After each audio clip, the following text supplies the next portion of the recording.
Hello, everyone, and thanks for joining us. You are about to enter our Polish and Poise Sweet Chats, where we're going to have next level conversations on branding. I'm Kimberly Pope from the Pope Institute, and I have two special guests for me today. I have Ms. Cara-Lynn Birts of Cara-Lynn Birts Photography and Mr. Dwayne Nash of Nash Media. So I'm excited to have both of you here. I'm going to go ahead and say we're all Aggies. You know, I promote that Aggie Pride. And so we have a long history with each other going back over 20 years. Yes. And if you've been following me on this Polish and Poise journey, you already know, or at least you should know, these two individuals. I talk about them a lot. I make even a post one time where I said they keep me polished and poised. I can't do any of this without them. So I'm excited to have them here. We're actually not in the Polish and Poise suite, but we're in the studio of Cara-Lynn Birds Photography. So thank you for allowing us to come here and have this conversation. So we're going to have a series of chats, sweet chats as we call them. And the first one is going to be on photography, the next on design, and then finally we're going to wrap it up on a two-part conversation of branding. And today we're going to kick off the photography conversation. And so we're just going to go ahead and get started. But first, before we get into the questions, I want to give the both of you a chance to introduce yourselves, talk about your business, so that way everyone has an idea of the perspective we're all coming from. So I'll start with you, Karen. I'm Cara-Lynn Birts of Cara-Lynn Birts Photography. I've been doing photography for professionally, about 7 years, maybe a little bit more. I photograph portraits, headshots for business, branding, photos, as well as fashion, and I have a knack for beauty, which is really my passion, photography. So, located in DC, live in the DC area, and welcome anyone who wants to come have a conversation about what your needs are and how I can meet them. Great, thanks for that. G? Well, Dwayne Nash, Nash Media. Been a graphic designer for well over 20 years. If it needs to be designed, I can do it. Work with various types of companies, as from athletics and then collegiate athletics, all the way to politicians and organizations. So I have a wide variety of clientele within my portfolio. Okay, great. These are my two A1s from day one. So all of my photography comes from Cara-Lynn Birds Photography, okay? All of my graphic designs come from Nash Media. So I've gotten lots of compliments. I know I've tried to share that with both of you from time to time when I talk with you, but just so that we get it on camera, okay? I've had tons of people say they love your work, your eye. They'll look and they say, "Oh, I need a graphic designer. Who does that?" And I'm like, "There's only one that does it for me." So over the years, I've been in business for going on 7 years, and I've been using them from day one. And we'll probably get into some of the stories where my first professional headshot, she still jokes me about to this day because, we'll get into that. I just said a headshot. I didn't know she wanted me to bring full clothes and all that kind of stuff. But but I've done a lot of work with these two, and so that's why I couldn't think of anyone better than to bring the two professionals that I know and that keep me straight, keep my brand straight, because if you know me and how I feel about my brand, I'm very picky, I have standards. And so these two help me exceed those standards, and so I hope you all take a lot from the conversations we're going to have. So let's get ready to talk about photography. Let's do it. We're talking about, and this is what I want you to think about for those of you who are looking for tips or kind of just thinking about getting into a business or maybe just finding ways to enhance your personal brand. This could be headshots, it could be any marketing materials, things even on social media. How do you present yourself on social media? And those are a few examples. But I want to start kind of going back to basics. And I just want to start with, what should someone look for when they're thinking about hiring a photographer? Are there certain things that they should do? How should they go about the process, and what should they look for? You should look at their work to see if their work fits the direction that you want your brand to go in. So, for example, if they're posting pictures of dogs and birds, then that's not the photographer for you because they specialize in dogs and birds. If they're posting pictures of concerts, that's not the photographer for you because they specialize in concerts. You want to look for someone that has a body of work that's reflective of what you're looking for and what you want to display. And that's a good point. I've seen some examples of where people say that they're better doing photography outside.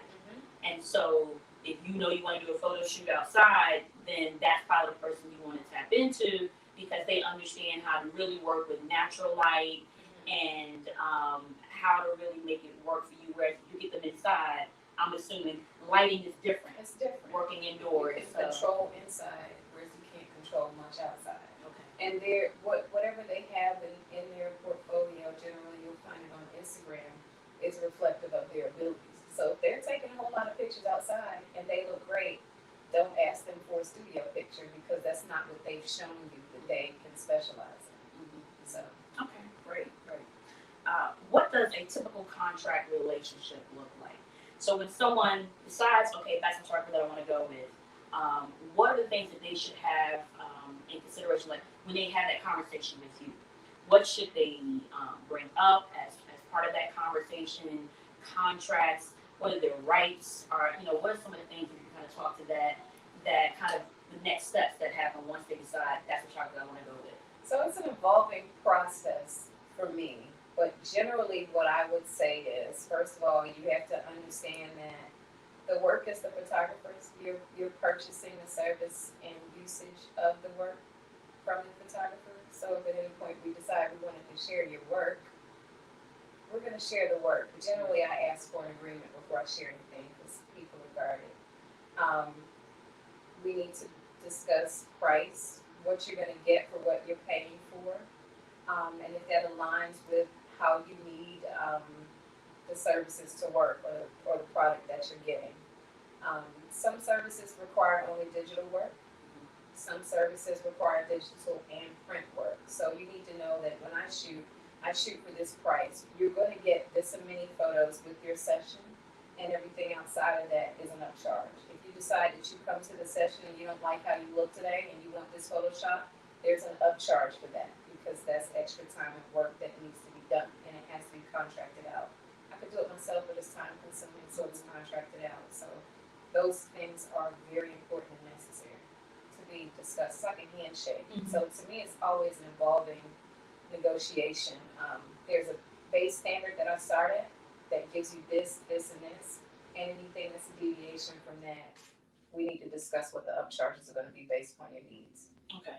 I love that you mentioned, and that's why I kind of teed it up when we were talking about rights, and that you mentioned that the photos belong to the photographer. And I think a lot of people don't understand that when it comes to either when they're trying to copyright material or whatever type of marketing and how they decide to use the photos. I think it's important that when you seek out a photographer, you let them know how your intent on how you're going to use the pictures, and then that way that can play into the discussion of some photographers I know they'll kind of have in the contract that you are allowed to use these pictures, but in a narrow way, right? Because the ultimate ownership still belongs to the photographer. Right. So I appreciate that you bringing that point up because that can kind of get people start thinking like, oh, those are my pictures. I paid for this. They're paid pictures for them. of you. Right. And it's like, no, you paid for the service. You didn't pay for the pictures per se, unless, as you mentioned, the hard copies. You're paying to receive something that you're going to have framed or. So for certain things, licensing comes into play when you're talking about how you're using it, when it comes into commercial and what you want to use it for. So it's very important to negotiate those things. And I'll say she's been in some magazines. I'm just going to put that in there. So she didn't say that in the beginning, but I thought about it when she's talking about layout and stuff. She's been in magazines. Okay, so thanks for sharing that point with us. What are some basic? I know you're so humble, but what are some some basic types of shots that a person normally needs? You know, what are the average person that comes to you? What does it look like that they need? So generally, the people that come to me will need headshots in some kind of professional capacity. Okay. Whether or not it be I need to update my LinkedIn profile, or I'm part of this organization and we have to present a professional photo, or just for the simple fact of their revamping images that they've used professionally on social mediums that haven't been updated with their look. And it's very important that you update your photos with your look. You might wear your hair differently next year than you wear your hair this year. You might have lost weight this year and you were big last year and no one's going to know who you are. So you always want to be updated. Represent yourself with how you look currently at the moment. So generally it's social media profiles, work profiles, or organizational profiles, generally what people come to me for. And I'm glad you mentioned, you know, when your look changes. When we started out, I had long locks, and I was wearing my hair in a bun a lot with my locks. And those are my first headshots for the business. And then when I cut all my hair off, Gotta start over. and mind you, been in the business almost 7 years now, gotten a lot grayer. I called her right up and said, we need to redo this because my entire look has changed. She look like new money. I tried. So that was one of the first things that I knew. And I think I may have even scheduled that shoot a week or two right after. Just gotten your hair cut. Yeah, like that same week. I knew I was cutting it off midweek. And so I scheduled the shoot for that weekend. And it was amazing. It's always a great experience. But now everything looks how it's reflective of who you are now. Right. You're not the same person with the locks or the bun than you were then. So we're reflecting your image that you're branding to people with who you are now. Or who you present yourself as now. And I think that's important because when people, at least for me, maybe I'll speak for myself, but when I see things that look dated, whether it's websites or even things on social media, and people, to your point, where you're saying they need updated headshots and professional looks, and I'm thinking to myself, now you know you don't look like that anymore. I think, what are they trying to hide?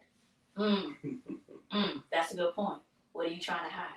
And you know, it's and if you have the right photographer, let's say you are kind of shy, and I know I have a friend who wants to take a photo shoot, but she's been through some things, so her look has changed, and that makes her nervous to get in front of a camera. And so I think it's also important that you find someone that you can at least have a good rapport with. And if you find that you yourself are nervous about the process, I'm sure that, you know, some, not all, but maybe some photographers would be willing to at least have a conversation to kind of help put you at ease. I think consultations, generally when people are coming to you, kind of set the stage in terms of how everything's going to go.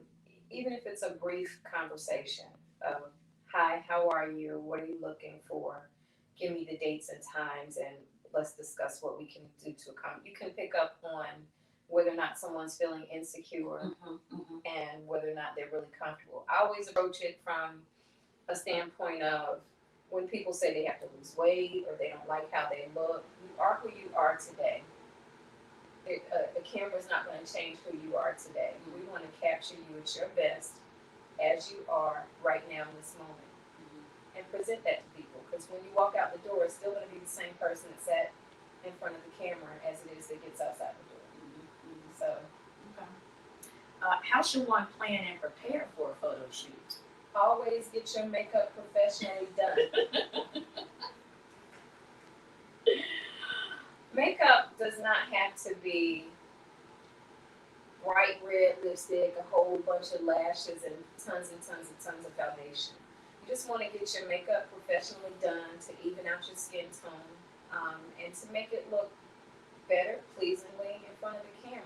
People think that you have to go to a glam session. No, you can just even out your skin tone so when the light hits you, there's no major things that have to be done in retouching because you're shining over here or you had a pimple that discolored this part of your skin. It's just real simple. You can get a professional artist that knows what they're doing, and they can apply makeup such that it looks like your natural skin. Make sure you bring 3 outfits. You may not like the first outfit that you wear. It may not be as flattering as you thought once you see the photos. And it may be flattering, but then you have 2 other options to choose from. Make sure your clothes fit. Make sure you plan to arrive on time. Time is money, and time cannot be recovered. If your session is at 8 o'clock, you should be here about 7:50, ready to go. Because, like I said, time is money and money is time. So have a vision of what you're looking for also. A lot of people will provide me photos that I've done in the past and say, hey, I want something similar to this. No, you can't recreate everything. You can recreate a setup, but you can't recreate everything. So have a reference of something that you like, have an idea of the direction that you want to go in. Those are major things for me. I know for when we get together, I always do a Pinterest board. And it's very important. Because Pinterest allows us to, so we'll start with the Pinterest board, and it allows us to have a dialogue on where we can deviate, where we can alter, but I have an idea of the mood. It's a mood board, for lack of a better way to describe it. I used to do them in Canva and send them to people with the color theme, but Pinterest works just as well. And it gives us a direction of where you want to go with your shoot once we start. Yeah, I know usually I'll start the board and I'll upload photos of the actual outfits that I plan to wear. And if I know when I was doing the shoot for the website update, I would put in the description for each look kind of where this picture was going to go. So this is the picture up on the homepage. This is the picture for the About Us section, things like that. And then Cara-Lynn can upload to the board pictures that kind of give an idea of the poses, the looks we're going to go for. But this also gives her an opportunity to even think about ahead of time, okay, what backdrops we're going to use, So what type of lighting, accessories, all that kind of stuff. with my birthday client that you sent me, we worked from Pinterest board. So we were able to put together her outfits. We were able to put together what type of lighting she would use and what we were indoor and outdoor. So it gave us an idea of the color schemes, what she wanted, the feel that she was expecting, because you also have to feel good. Yeah. So she was nervous. She was. But after going through the Pinterest board and we started the session, it's like, hey, so look, we talked about this, it's on the board. We can do this, but I think this part or doing it this way would be better for you. So it helped her relax more so she could maximize the time that she had with me. Yeah. And that's the thing where when you work with professionals, they know how to help you maximize that time. So the client that Cara-Lynn was mentioning, we were both working together on that day for the shoot. And so Cara-Lynn had everything kind of set up studio-wise. I had things set up to kind of stage and help with outfits and kind of curate the looks. And together we were able to sort of keep the client calm and get her to a place where she was comfortable. And she felt a lot better about the shoot and the looks and things like that. Yeah, she really did. Because she started out very, very nervous, very tense, and it was just relax. Right. Relax. And as she mentioned earlier, the photographer can kind of sense when you're having that conversation, maybe pick up on some clues as to how to kind of work with you and get you to a place where, all right, let's do the best we can. I'm not gonna say make magic because that's asking a lot of a photographer and a hairstylist. But so I know not to say that, but we'll do the best we can to get the best out of you. So I appreciate that. Okay, what are some etiquette tips you'd offer? You did kind of mention about being on time, but what are some etiquette tips? Because I have to put that in there as your etiquette coach that you would offer that people should think about when working with a photographer. Make sure your clothes are ironed and not wrinkled. Everyone doesn't have a steamer to make your clothes straight. The other thing is make sure you are groomed. If we're doing headshots and your eyebrows are arched, but the hair is growing back, that's more that the retoucher has to retouch. Make sure that your properly parts that are shaved and taken care of. Just make sure you're groomed Make sure your clothes are not wrinkled and taken care of. Make sure you have your outfits in the order that you want to be photographed in, already prepared and ready to go, and be on time. If you're 10 minutes early, that's perfect. You're on time. A lot of times we may book a session that lasts for 2 hours, and we're anticipating that it lasts for 2 hours. And we may get in here talking, and we kind of run over. I would rather that be an overage of the allotted time, be what it is, as opposed to you showing up late. It kind of takes me off my game personally, because I've had all these things that I planned for you, and then now I'm just worrying. Okay, so we're not maximizing our time because you're not here on time. And it also not only takes you off your game, but the person is cheating themselves out the time, because if They're rushed and they're not comfortable. if you book 2 hours and you get there 30 minutes late, you lost 30 minutes that you could have been working on the shoot. And so now you got to crunch everything in, and now you're going to be nervous. The photographer's kind of like, time is money. Right. And So I don't book. I try not to book with a set time, but I generally try to plan for 2 hours. Right. But if you're late, you're cutting into creativity in your time as well. That's really important. I know some of the things that you were mentioning about just have things ready, already steamed. Yes. And I know, especially if you're going for looks, let's say lifestyle looks, or things that have to be staged, you need to already come prepared with all your stuff and kind of know where they need to go. We come with lots of stuff when we take shoots together. But that speaks to, I've come a long way in shooting with her, because she taught me a lot, and I was both of them have taught me a lot with respect to my eye for details. So and that's why a lot of times if I make a move business wise, that whether it's graphical or something picture in nature, I'm always asking them, even if they haven't been involved in the project, tell me what you think. It's a dialogue. Right. And I'm gonna start doing that more, consultations. And because I think I can be better at that and do longer consultations that have more, not longer, but more meaningful consultations. We have a dialogue. Right. So when we come and we show up with all these things, it's because this is the direction and vision that we, in our consultation and Pinterest boards, decided that we're going to go in. So.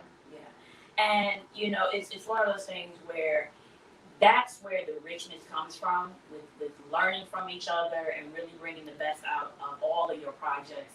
I know for me now, when I look at certain shots of just other people, just pictures in general, I see certain things that Cara-Lynn taught me about, where I'm like, oh yeah, that lighting is bad. Well, why they shoot that like that? I wonder what their ISO was.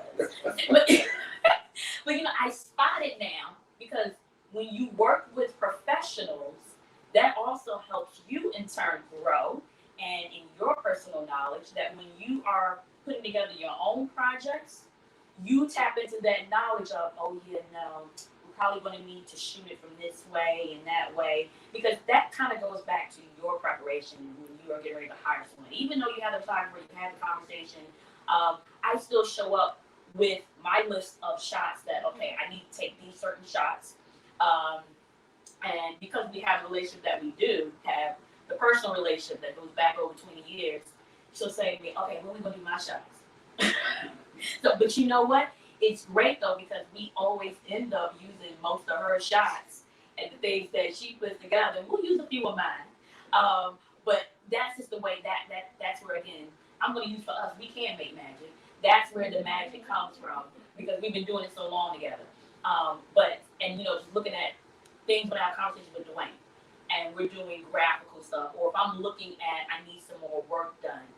There's certain things when I talk about white space. Oh, that was a whole conversation to have between us on white space. Oh, that there's night. negative space and positive space. There's white space, and a lot of times people don't pay attention to white space. So Right. yeah, the whole aspect of even for a photographer, Yeah. sometimes you can force people to pay attention to white space. Yes. And that's always fun when you have someone that's knowledgeable about that'll force that to happen. Yeah.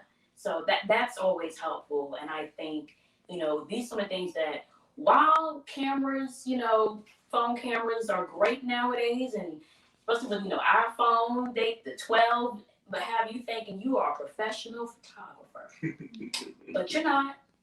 You can still get some great things out of it, but I think there are some times where you need to go to professional, for those money shots for when it really counts. What are some of those times that you think? I know you kind of mentioned a few, but just kind of that deciding factor of you really do need to work with a professional. Like if you had to sort of give some advice to someone of this is when you need to make the investment or why you should consider putting in the investment. So I am not opposed to iPhone cameras and photos if they're done properly.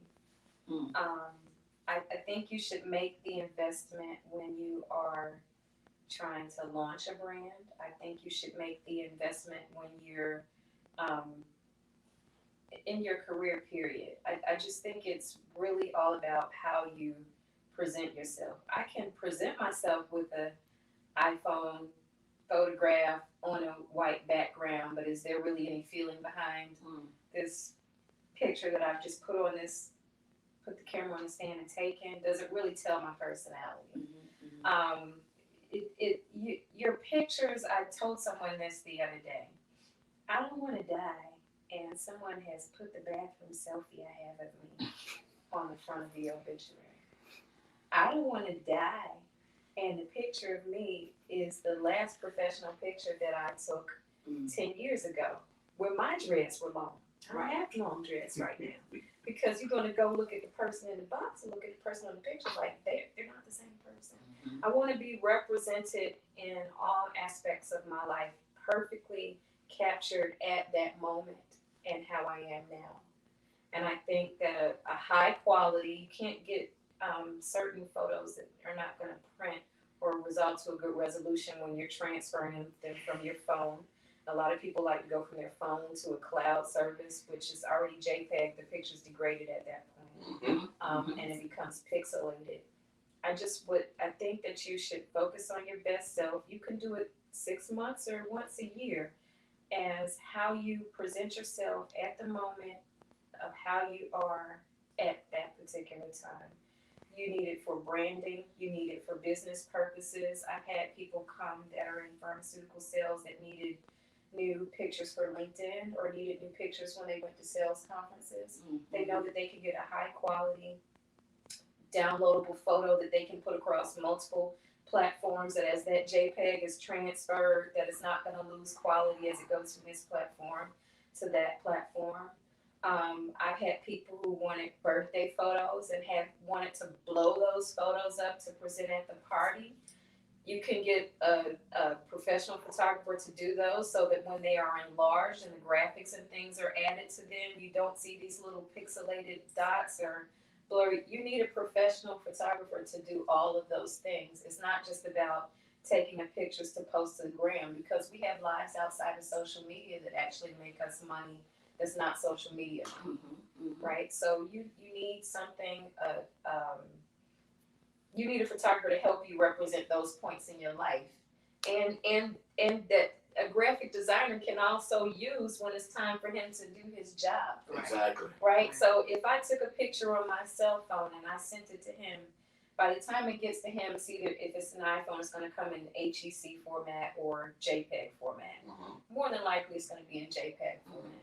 By the time he needs to do what he needs to do with it, and he puts his graphics on it, that JPEG that gets sent back to me has already lost pixels on its return trip back to me. Yeah. Right? So, yeah. You brought up a couple of great points. One, how you started out when you said, if you know how to use it, if you know how to use the iPhone. Right, because they have all kind of lights. You can buy pro photo lights that you can hold in your hand that you can trigger from your iPhone to take a picture. But do you actually know what you're doing? Right. Do you actually know how the aperture and the shutter speed and the ISO complement each other to make a good photo? Do you know what to compensate for when there's not enough light in the room? Or do you know the settings to change on your camera? Like you have portrait mode on your iPhone, but do you know that your portrait mode goes from like f1.4 all the way to f16 so that you can either get a crisp picture or a blurry picture with the background? A bokeh picture? Yeah. Like, people don't know that. Right. And there's lots of features within your iPhone, in the camera app, that, you know, all those different settings and like we were talking about the balance, how many people really know how to go in there and you know the right mixture of what to adjust? You know, I'm gonna say I only use a few things. I'll use the brightness. I might use the vignette. The vignettes. The Yeah. vignette. See, I'm the master of the auto. Okay. Yeah, hit that auto button there. We go ahead and have that automatic setting. You know, but yeah, it's just there are very few things that individually we may use on our phone when there are lots of things that, because like she said, of course you can get great quality pictures, but do you know how to use everything that's packed in your phone to get that out of it? You probably don't. I just mentioned two. There may be a third that I know how to use. That's about it. But the other thing that you mentioned with understanding that things lose pixels the more they're worked on. And so the example, the picture on my homepage, when you first come to my website, thehopeinstitute.com, and that main picture that pops up, when I was working to get everything mobile responsive, the way it would go into responsive, it was capturing a certain part of the picture. And it was capturing the first third part of the picture.